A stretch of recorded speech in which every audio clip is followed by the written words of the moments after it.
AR Murugadoss டைரக்ஷன்ல நம்ம captain Vijayakanth அவர்கள் நடிப்புல வந்திருந்த படம் தான் ரமணா. ரமணா படத்தோட கதை என்ன? நம்ம விஜயகாந்த் அவர்கள் அவர் ஃபேமிலியோட ஹாப்பியா வாழ்ந்துட்டு வருவாரு.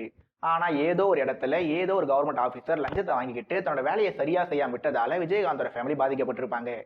அதனால நம்ம ஆளு லஞ்சத்தை ஒழிக்க ஒரு டீமை உருவாக்கி லஞ்சம் வாங்குறவங்கள கொலை பண்ணுவாரு. அப்படியே இந்தியன் படத்துக்கு வந்தோம்னா சுதந்திர போராட்ட வீரரான சேனாதிபதியோட பொண்ணு உயிருக்கு போராடிட்டு இருக்கும்போது ஒரு சில அரசு ஊழியர்கள் கடமையை செய்ய லஞ்சம் கேட்பாங்க. அதை நம்ம ஆளு தரமாட்டாரு. அதனால அந்த பொண்ணு இறந்துடுவாங்க. இதன் பின் நம்ம சேனாபதி அவர்கள் லஞ்சம் கேட்ட ஒவ்வொரு அரசு ஊழியரா பார்த்து கொலை பண்ணுவாரு. இப்ப இந்த ராமானா இந்தியன் 2 படத்துலயுமே ஹீரோவோட ஃபேமிலி பாதிக்கப்பட்டிருப்பாங்க.